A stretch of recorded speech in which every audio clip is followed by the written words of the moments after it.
Well, good morning. Today I welcome you and I invite you to join with me in thinking through the topic, life in a pandemic economy. And I just want to give you a little heads up at this point. We're recording this a couple of days early. We're hoping to live stream our service, including this sermon, to you on Sunday. But due to some computer glitches and some technical concerns, we want to prepare this in advance. So if you're watching this on YouTube, welcome. If you're watching it on the stream and we have the musicians with us, you are blessed indeed. Now, as I said, we're going to talk about life in the pandemic economy, and I want to put your mind at ease. I did not choose this topic because our church is in a financial crisis, and somehow I need to twist your arm and hit you up for money this morning. It is true that we will talk about giving as we progress through this message, but I'm fully confident of God's provision for His church. In fact, we have chosen to address this topic today for three reasons. First of all, because it's a constant conversation both in the media and from our government. The pandemic economy, how to reopen, when to reopen, what we need to do, the difficulties that have come on. So it's just a constant thing, we need to address it. Also because, secondly, there are many individuals and families that are having serious discussions about the impact of the pandemic on their financial well-being, and we want to bring some biblical insight to that as well. And then the third reason is because now we are halfway through 2020. Our finances have closed on the first half of the year, and I want to offer a brief, encouraging update to our church family about the state of our church's financial situation. So that's what we'll be doing today. Now, to avoid what is referred to sometimes as the echo chamber effect, I didn't just think about what I wanted to say from my own perspective. I did some interviews with several church members about the subject of the pandemic economy. What's their main takeaway, I asked. What have you learned, or what principle has been guiding you? And I did this with a diversity of folks, retirees and people still working, young and old, single and married, small business owners, government employees, private employees, all those things. And some of the ideas, thoughts, principles that they shared, their advice, was already a part of the message that I plan to bring to you today out of the various passages I'll be using. But there were some other things, some things that were new insights. So we'll be sharing a bunch of those. Here are a few things that I heard from them. First of all, they said the best time to prepare for a pandemic economy is before the pandemic hits. That seems obvious, right? But since we cannot predict when a pandemic might come, what that really means is that we have to prepare in advance. We have to be intentional and live by the biblical guidance and by the financial plans and principles in our lives that we're practicing daily. We got to be doing that ahead of time.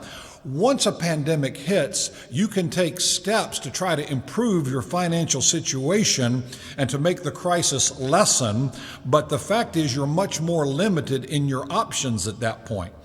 An emergency fund needs to be in place before an emergency hits. And so, it's difficult to create an emergency savings account in the middle of a financial emergency. You cannot help others if you are drowning yourself. On another point, one of the retirees mentioned they were glad they had had enough time to settle into their retirement before COVID hit. They had a sense about their income and their outgo, about their resources and their spending. They had evaluated what they have in terms of both short-term resources and what they are reserving for long-term resources and availability.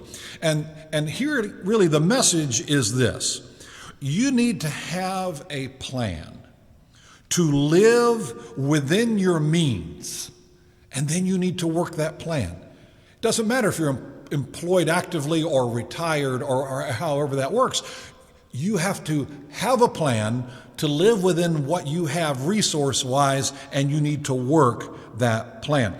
One of the really unusual facts about this pandemic economically is that many of our country's retirees actually had a more stable, a more secure income than people who were still in the workforce.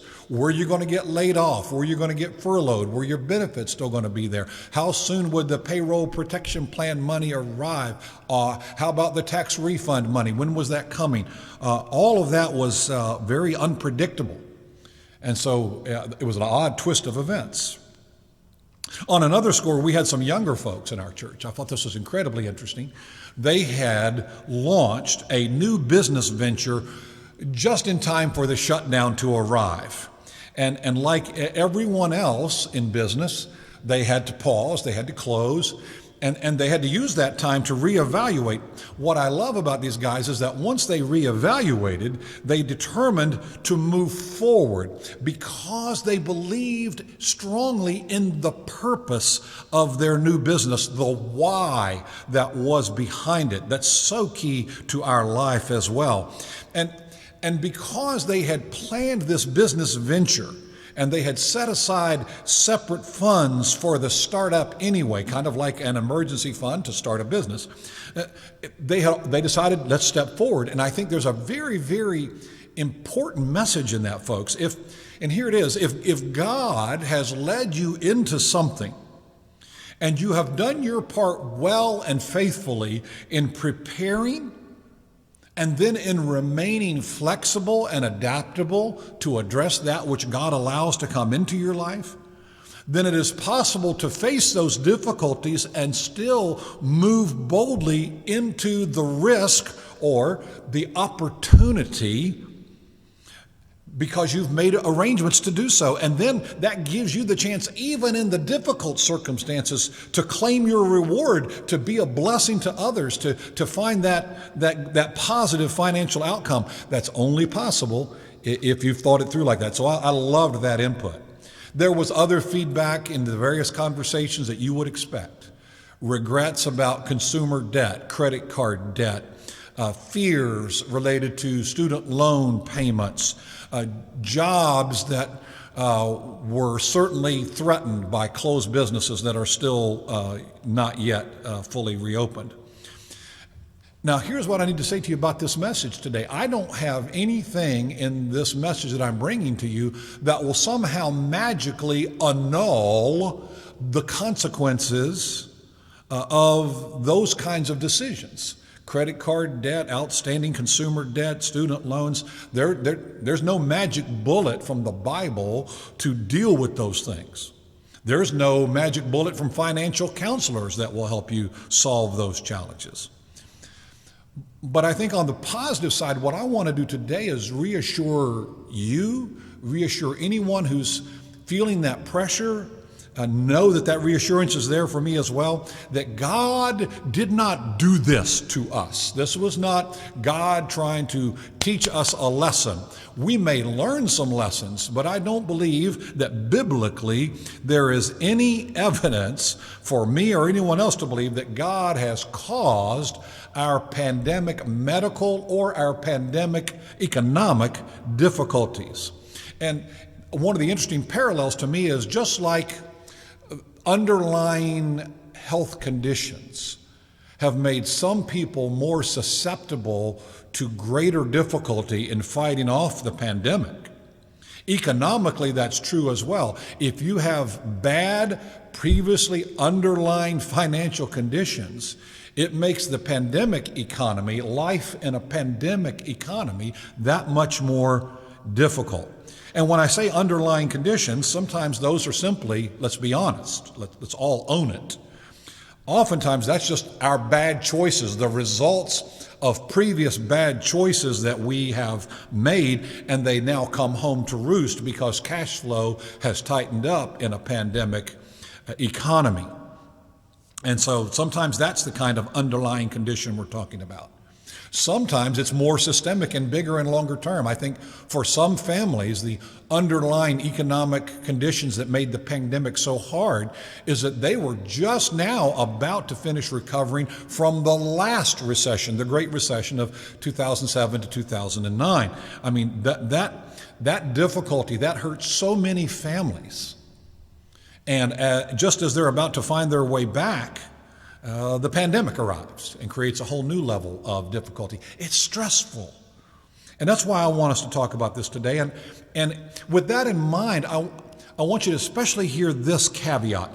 This message is not being delivered so that anyone will beat themselves up with guilt about something they did or regret that they didn't do this or that or the other thing 5 years ago. 5 years ago is history, folks. That there's no getting back to that. We're talking about, let's talk about the next steps forward. What lessons are we learning from life in a pandemic economy? What lessons are we learning from this economic downturn that we can apply? What principles do we have from the Bible to give us strength and guidance to make it through? And the reason we talk about all this together is because when we learn the lessons through the difficulty, through the consequences, through the struggle, through the time of the pandemic, it's a part of the redemptive experience. We kind of redeem the pain of the experience by getting better. It's like suffering the pain of a stomach ache and then getting over that and feeling better, and you discovered you had a thing and you get it dealt with, something like that. There's redeeming the difficulties. And I think for those of us economically who are going through this, that's very much a possibility. We can use these lessons to redeem and bring meaning to the economic difficulties and pains we're experiencing. I think this is a very important conversation. So let's not just suffer from a pandemic economy. Let's give it meaning by learning from it. So what are the lessons we can learn? I'm going to give you a bunch today. Sorry we don't have the note screens if you're watching this particular broadcast, but I'll try to be as clear as I can so you can follow along and find something profitable for you. The first thing I would say is that life in a pandemic economy means that we understand that financial downturns are an inevitable part of our collective economic reality. In other words, life. In other words, financial problems come as a part of life. Storms come in every place, in every situation. As the Bible says in Matthew 5:45, the rain falls on the just and the unjust. And what it means by that is life happens. Nobody, no church is completely avoiding the impact of the pandemic economy on their situation. The fact is, we live in a world that is built on fragile systems and fallible people. And so when we talk about financial difficulties and downturns, what we know is it's a question not of if, but when. It will happen. The only question we don't know is exactly when these will occur. But the storms come throughout our lives. Secondly, life in a pandemic economy also means that any and all weaknesses in our current financial strategies will ruthlessly be exposed. The pandemic doesn't care how you feel about it. It's going to expose your weaknesses. It doesn't matter here whether we're talking about our personal lives or our church life together.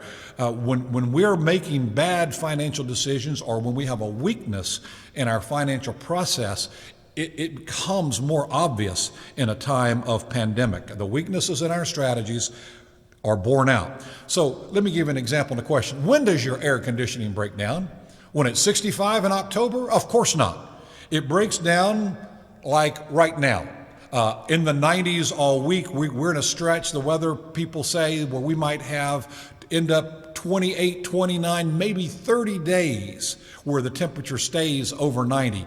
Yesterday, it was 74% humidity where we live when we checked our little gauge. And so these difficulties, that's when it comes. That's when the AC breaks. And I can tell you, I personally know of 4 families in our church who faced having to replace their HVAC, their home air conditioning unit. And when you do that for a single family home, folks, if you've never bought one of those units, you're talking somewhere between $4,000 and $6,000 or more, depending on how fancy a one you buy. So this is a major thing. So if you're in that situation, anybody who's been living on the financial edge while we were in a strong economy, And now you've got credit card debt and you're in a weak economy. You've been making some risky investment perhaps because you were hoping to cut a couple years off of your retirement. You were using your money and putting it in that instead of putting that into creating an emergency fund or a replacement fund. And now your AC has broken down or your car has broken down. The consequences in those moments tend to be pretty painful. And that's what I mean. Your weaknesses get exposed at these moments. You don't have an emergency fund and an emergency comes in a pandemic, it gets exposed. So the question you need to ask yourself in terms of a lesson, how this can help, what weakness in your particular strategy, your particular approach, what weakness is currently being exposed? What do you need to take note of? What do you need to try to fix next chance you get? What issue do you need to address? Is it your family spending? Is it the fact you don't have an emergency fund? You don't have a savings plan? Is it that you are non-communicative so that you're not only having these financial problems, but you're not talking to your spouse about it, so your stress is going up and they're left in ignorance? And who knows what's going to happen if it continues, right? Your family's not talking about it. You don't have an advisor who's giving you guidance. You don't know what you don't know, so you've already made the mistakes, and now you're there and you don't know how to fix it because you're not talking to anybody about it. Are you talking to God about it? Are you asking God to help you or to make a way or to provide that friend or to give you the humility you need to ask for a friend's help or for your church's help, whatever it might be?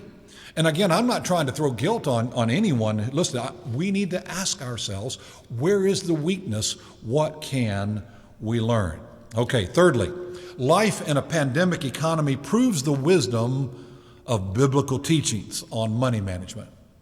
We're going to mention a bunch of these here so you can jot down what you want to jot down. That's going to include things like slow and steady and faithful giving to God's work through the church, controlling spending by living within your means, avoiding anxiety by trusting God, wisely saving and planning for retirement, investing in education, not wasting resources by showy and materialistic pursuits and lifestyle. God has a lot of very straightforward guidance in the Bible. Includes all kinds of stuff. Here, let me mention a few. Go out and work hard. That's biblical guidance.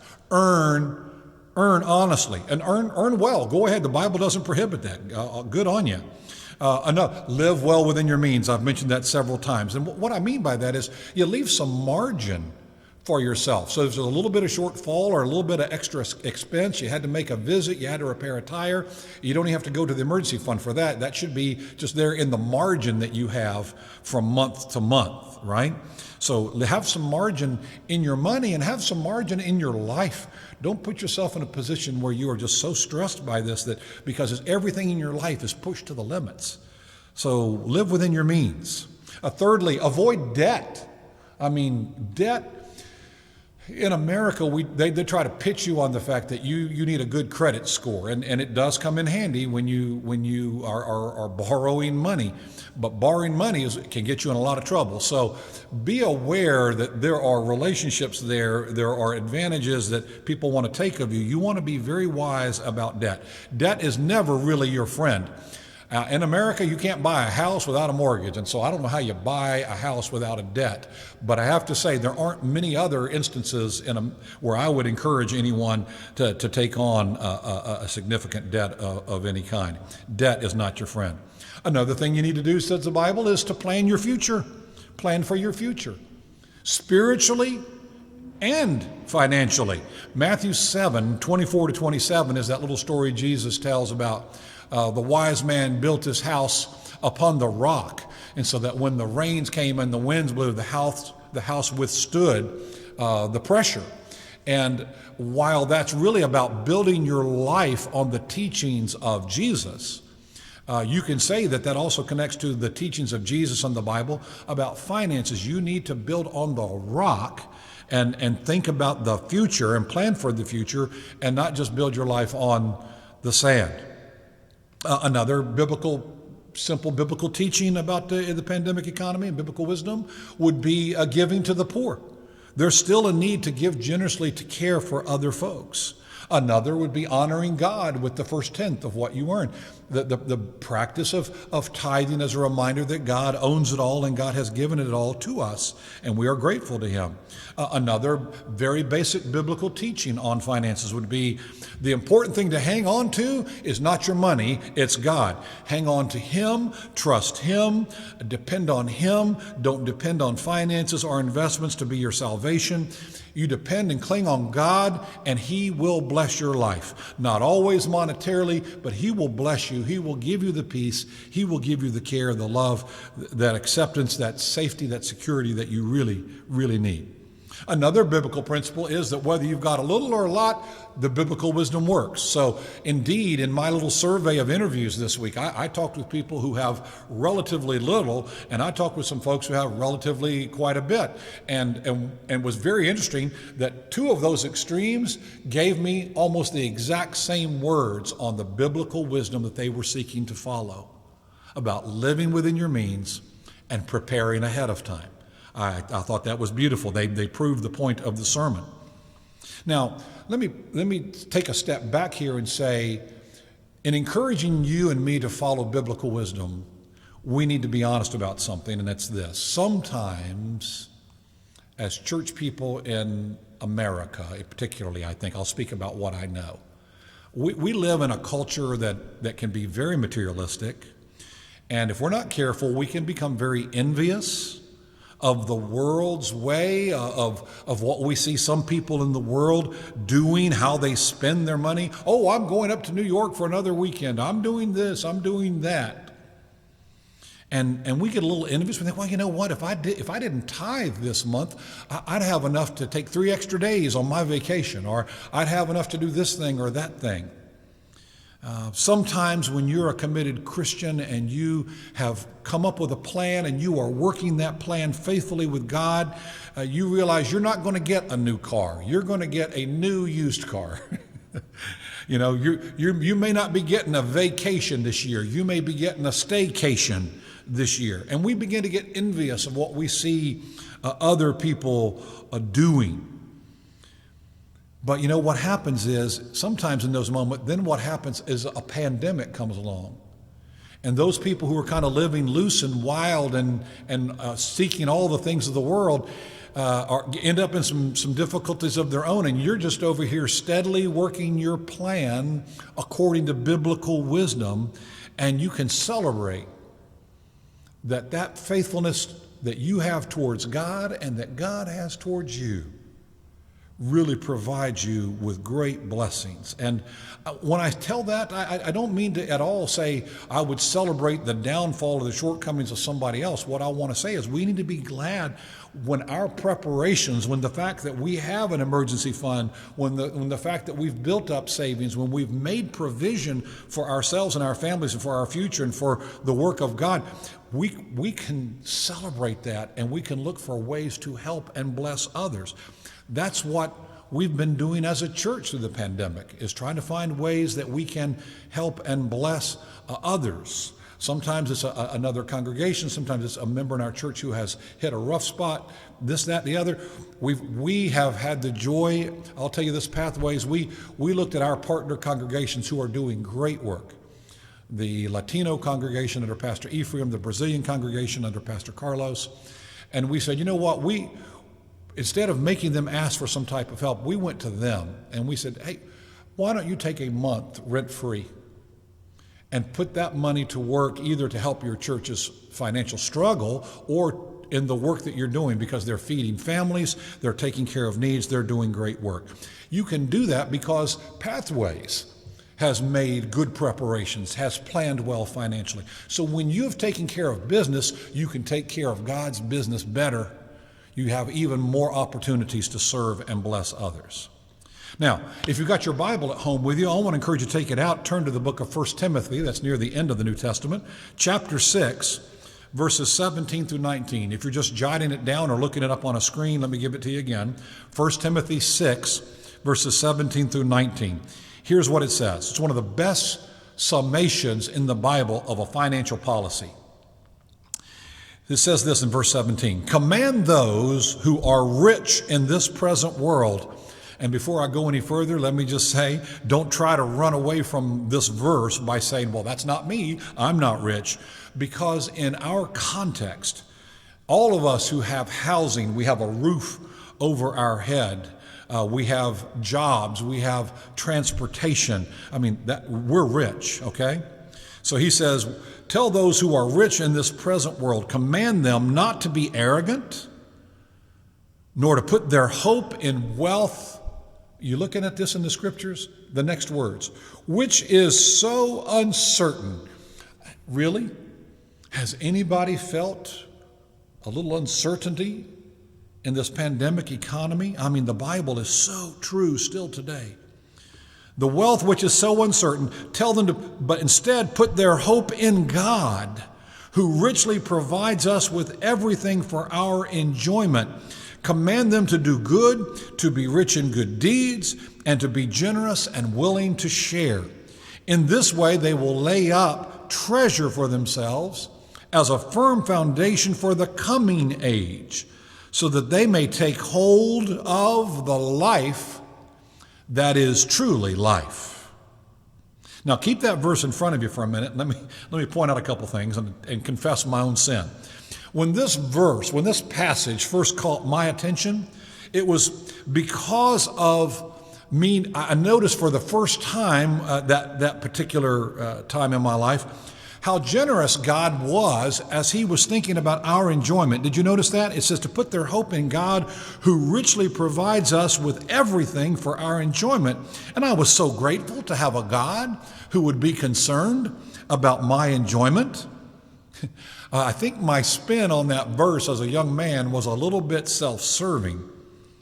Thankfully, I think I can report some progressive understanding, one might simply call it maturing or growing up.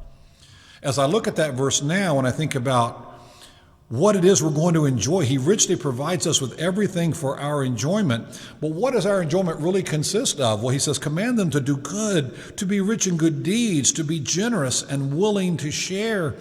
He talks about how we're laying up there our treasure in heaven, and then he says, so that you can take hold of the life that is truly life. That's the real key to the verse is not our enjoyment. The real key to this verse is those last words, the life that is real life, that is truly life. That's what we're out to enjoy, is real life. Brothers and sisters, too many people are wasting their lives and wasting their energy trying to hang on to something that isn't really life.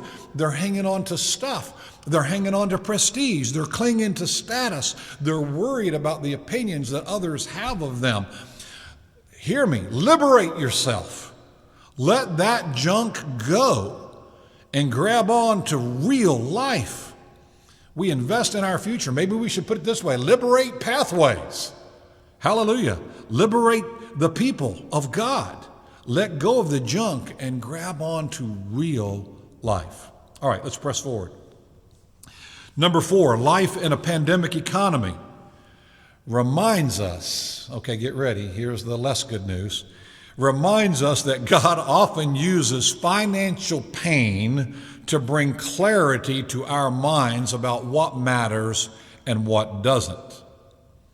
So there is pain. That's the bad news. The good news is that the pain is a redemptive pain. He has a good purpose in it. It brings clarity for us. And when I talk about what matters and what doesn't, I had just quoted the verse to you, life that is truly life.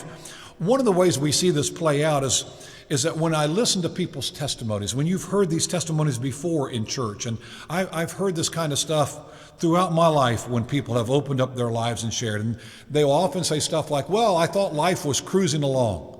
I was just minding my own business and life was good. And then something happened. Things changed. A pandemic, loss of a job, a car accident, loss of health, whatever. And then they go on in their testimony and they say something like this. Now I know what really matters. I have clarity. And they might go on to share about how they came to salvation in Christ, or how they learned to really pray, or how they went to a Bible study that really made a difference for them, and they learned to trust in God's provision and God's generosity, and they found this real life that Timothy had mentioned. What they're saying is the wrong thing had been God, in quotes, small g. The wrong thing had been God in their life, but now they found the true and living God. They found real life. And they'll say something like this, and if that's what it took, if that's what was necessary to bring me to God, or to help me realize what really mattered in life, to bring me back to my family by quitting chasing after all the things that the world was offering, then it was worth it. All the pain was worth it. And I think in this time of pandemic, we need to say, if when it's said and done, the pain of the pandemic, both health-wise, economic-wise, if in fact at the end of this journey that we are all on together, people are turned to God, then that will give it some meaning for us. If the realization of the fragility of life causes us to address bigger issues about what we've put our hope in, if it causes us to address things in life that we've been putting up with in the status quo, like the stupidity of racism, and we address it in a new and comprehensive way, if we make those kinds of changes in our lives, when we get to the end of this, we'll say, you know what, that pandemic was rough. That was hard, but some good things came out of it. And God often uses pains, economic and otherwise, to bring good about. We are grateful that He doesn't let it just be wasted, because the pain is coming. Remember, the rain falls on the just and the unjust. The question is, do we get anything good out of it? And God makes it so that we can get clarity. All right, number 5. Life in a pandemic economy reminds us that less is more. I'm not going to re-preach the sermon, but earlier this year we did a series out of the book of Philippians, and we talked about contentment. Paul says in Philippians 4, I have learned to be content. And we talk about how that's in all circumstances. I think it's interesting. Sometimes it takes a crisis to come before we'll cut up the credit cards and get rid of them, or we'll start to say, gee whiz, did you realize how much we were spending by dining out? We were saying we didn't have enough to get, shoes over here for Johnny for school, but we're eating out 6 days a week. Sometimes when we pause in these moments, it causes us to reevaluate that less is actually more by getting control of our lives a little bit more. We've learned to use libraries instead of bookstores, or ordering everything online. We say, well, what's available in the digital library? What can I get? We learn to make some tough decisions that we say, you know what, that was a decision. If it hadn't been for the pandemic, I would have just gone on and done it the way I'd always done it. But because life was a little harder, I paused, I evaluated, and I took a new decision. And you know what? Now I feel freer. Life got simpler, And so it's funny when you don't have quite as much money to throw around, and that's been true for many of us because of the pandemic. You stop throwing money around and you start to say, what do I really want to spend my money on? You know what? This is enough. I was struck by that as I was watching the Hamilton musical. Some of you saw that on July 4th or in the days following. It finally came to a pay-per-view channel. You could watch it. And one of the questions, when will it ever be enough? When will you ever be satisfied? And I think sometimes we can think about the fact that pandemic economy can help us do that economically. Let's move on quickly.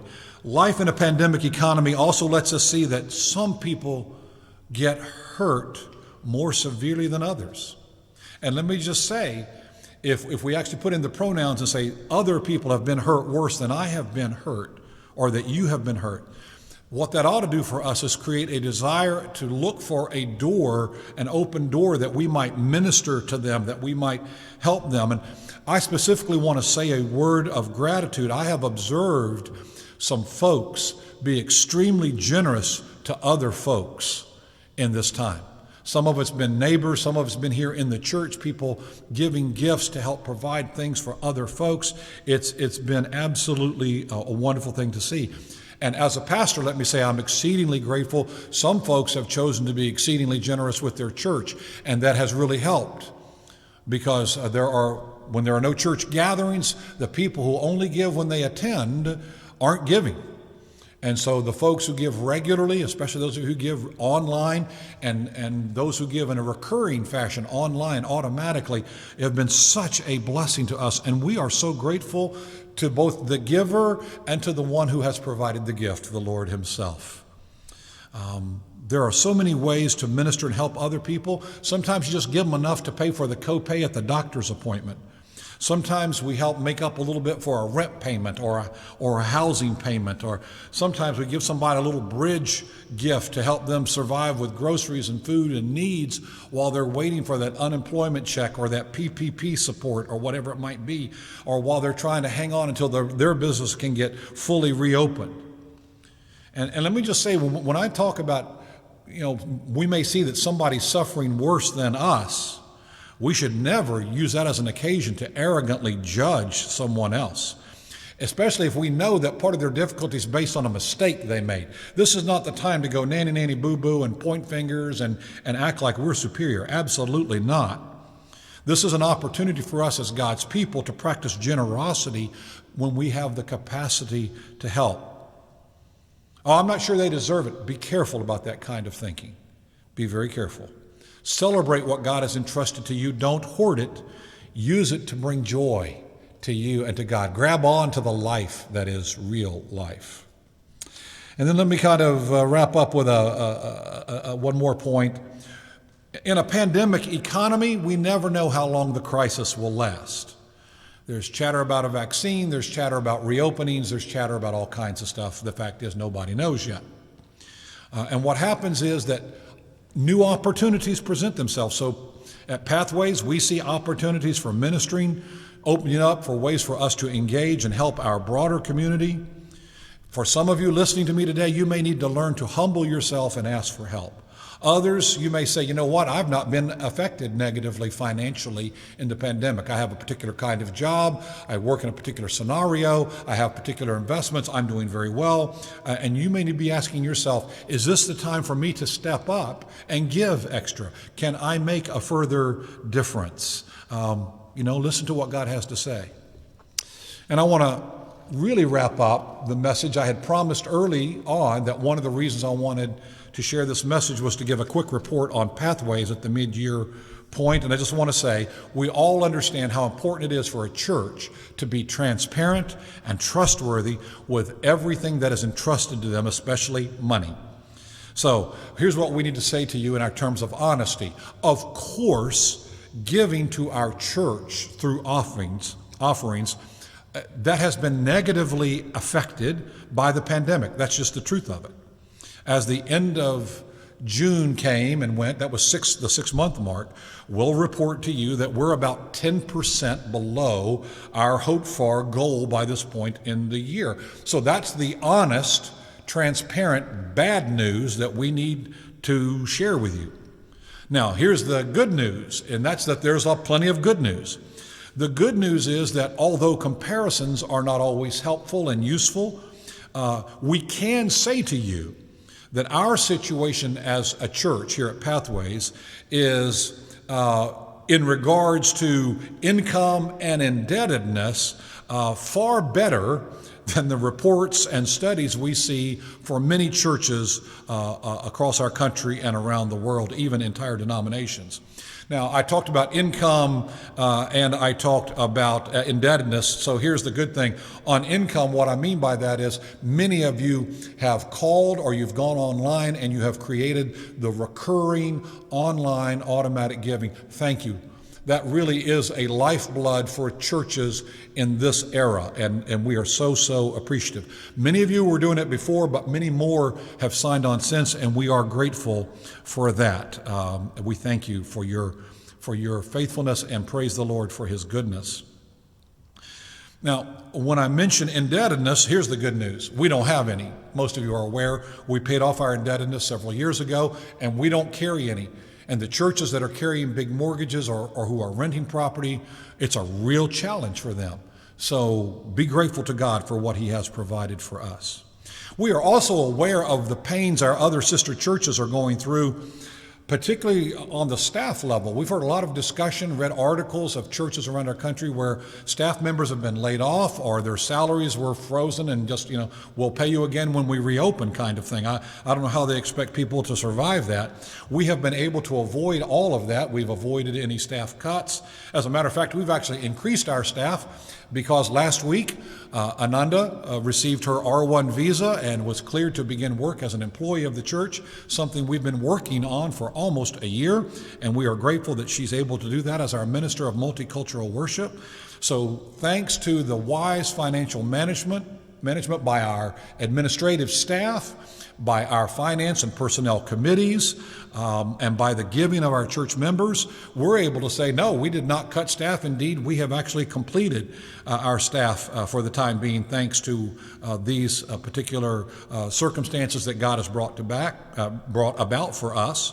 We give him thanks for that. We're grateful for the PPP program that's helped as well. Grateful that we have a personnel reserve account that we can use. And frankly, I can tell you now, just on the basis of those things, not only do I not see us having a problem with paying our staff in 2020 and 2021, I think we're in a very good position. So I'm grateful for that, as long as we maintain our faithfulness as a church family.